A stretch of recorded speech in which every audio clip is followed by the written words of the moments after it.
In this video I'm going to talk to you about NCT, which is compulsory in Ireland for vehicles over 4 years of age.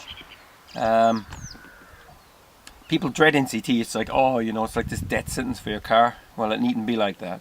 I'm going to show you some quick checks that you can do yourself to take the pain out of it. It's up to you to learn about your vehicle and be responsible for road safety for yourself and others. To pre-NCT or not pre-NCT. If you have a regular mechanic that's just going to give your car a service and you're happy with the price he charges, that's fine. Going to a garage off the cuff where you don't know them, you could be in for a shock when you get the bill. My advice is, realistically, throw the car through the way it is. If there's anything wrong, they'll tell you. There's a few things to avoid before doing NCT, which are total common sense, and we're going to look at them right now. We're going to start off with the headlights and the indicators in the front of the vehicle. Make sure that your beams are in focus, because this irritates and blinds other drivers. Make sure all the bulbs are working as well. If you haven't got bulbs working, replace them before you go to NCT.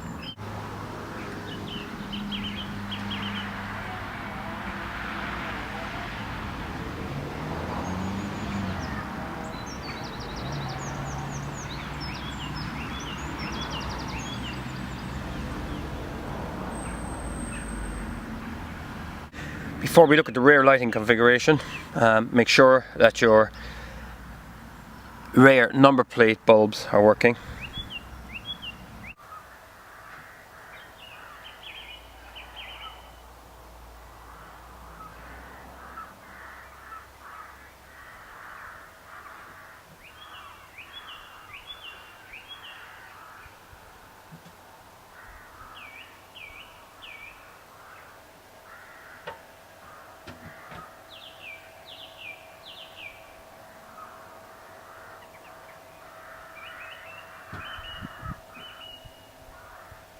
Check to see if your hazard lights are working.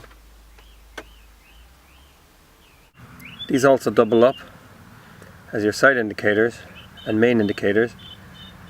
There's one on the right, and also one on the left. Front right, front left. Also one on the rear left and one on the rear right. Next, we're going to take a look at tyres. Tyres should never ever be taken for granted and checked regularly. Visually inspect each tyre. Make sure that there's no wear in here, and make sure there's no wear on the outside. This could be the sign that your tracking is off. That needs to be done by a garage. Always check that the tyre is at the correct pressure. This will be in the owner's manual. Tyres that are underinflated or overinflated may cause handling problems and will wear out faster and use up extra fuel. You check your tyres with this pressure gauge, press it on, and the reading pops up. If you haven't got one, take it to a garage and pump it to the appropriate pressure with the garage air line. The minimum thread depth in this country is 1.6 millimeters. You can use a thread depth gauge for testing.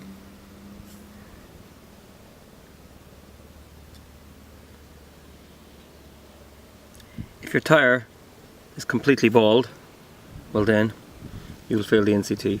Plus, it's very dangerous to drive around with tyres like that. Next, we're going to take a look under the bonnet. There's a few checks here that you can do.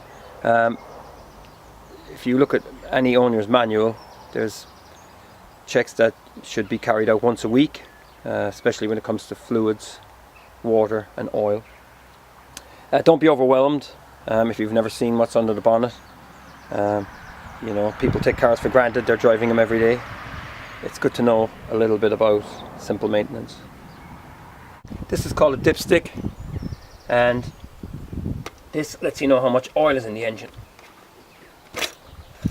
Just pull it out like that and wipe it with a cloth. Pop it back in, leave it for a few seconds, and then withdraw it. The oil should be, say, more than halfway on the dipstick between the low point and the high point. If it's too low, replace it with exactly the same type of oil. Refer to your owner's manual, but don't overfill it. Oil usually goes in down to the top of the engine.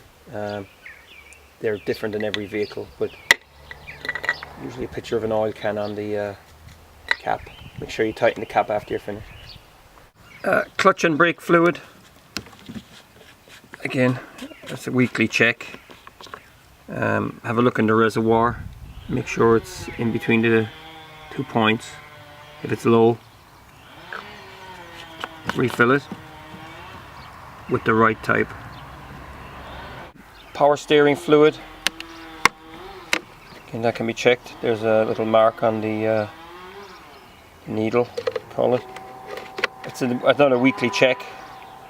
Don't overfill, but make sure there's enough in there. The cooling system, very important.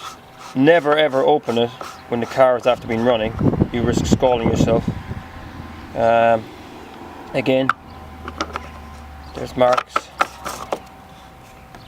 on the actual bottle itself. Topping up is depends on the vehicle, but usually 50-50 distilled water and the correct coolant. Another thing you must check is your window washer reservoir. Make sure this is full or even half full, because when the guy tests the wipers and it doesn't work, you can fail for that. Very simple thing people overlook. Another thing, make sure your timing belt is in very good condition, because they rev the car as far as it can go for a few seconds to test emissions. If you've got a timing belt that's old, it could snap, and it's goodnight Vienna. So make sure the timing belt is in good condition. If you're in doubt, take the car to a mechanic and have it checked out. Now I'm going to test the wipers and the window washer.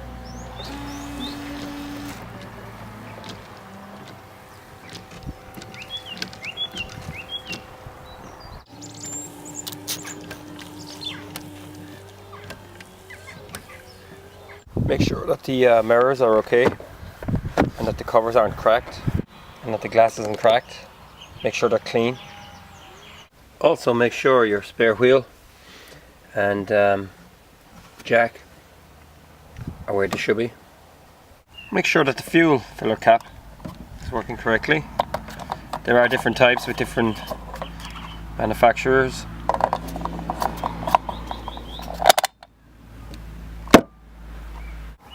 Next, we're going to check to see that all the seat belts work. Started with the rear, connect them all up and leave them there so they can be visually inspected. Same goes for the front passenger belt.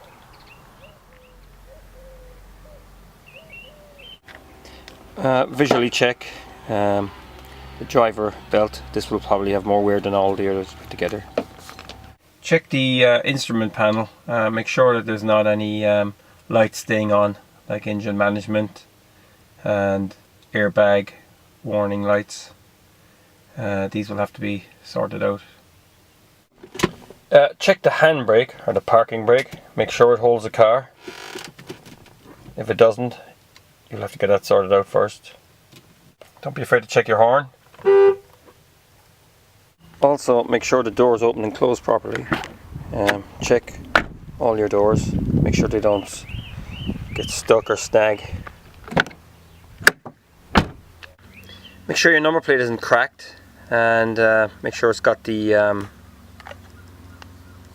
IRL on it and the county and all that kind of malarkey. So that's all the advice I can offer. These simple checks could be the difference between passing and failing. There's a lot of hard luck stories online and on forums about NCT, about people being done wrong and all that kind of thing. A lot of these people don't understand the importance of road safety, and they're just trying to wing it. And I think if there wasn't NCT, then a lot of people would definitely be driving around with bald tyres, bad brakes, and a whole lot of other things. So Be smart, be wise, safe motoring.